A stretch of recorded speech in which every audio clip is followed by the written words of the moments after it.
ओहो, मलाई नि कन्टेन्ट क्रिएट बनाउन मन छ यार।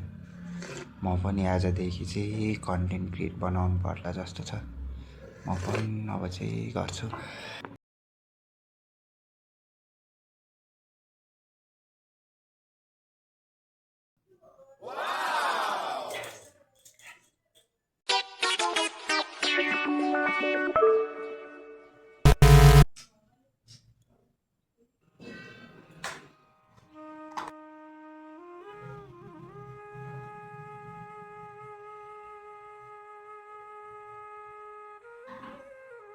ओ के भयो?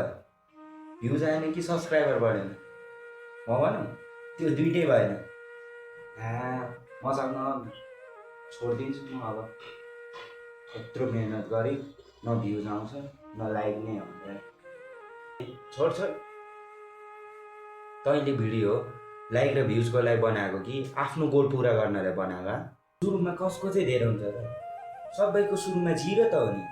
भिडियोहरू बनाउँदै जा, आज नहोला भोलि हुन्छ, भोलि नहोला पर्सि हुन्छ, एक दिन न एक दिन त हुन्छ नि। तर गिभअप गर्ने कुरा चाहिँ नगर त।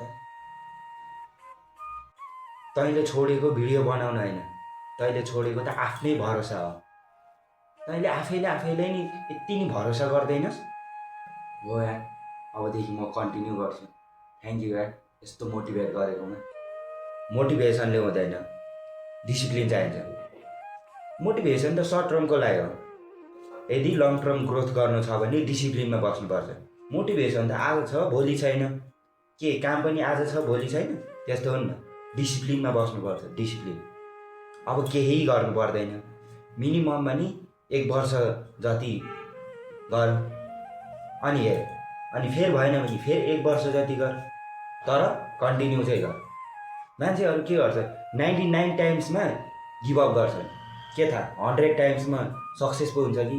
त्यही भएर एक स्टेप भयो नि कन्टिन्यू चाहिँ गर्नुपर्छ, छोड्नु चाहिँ होइन।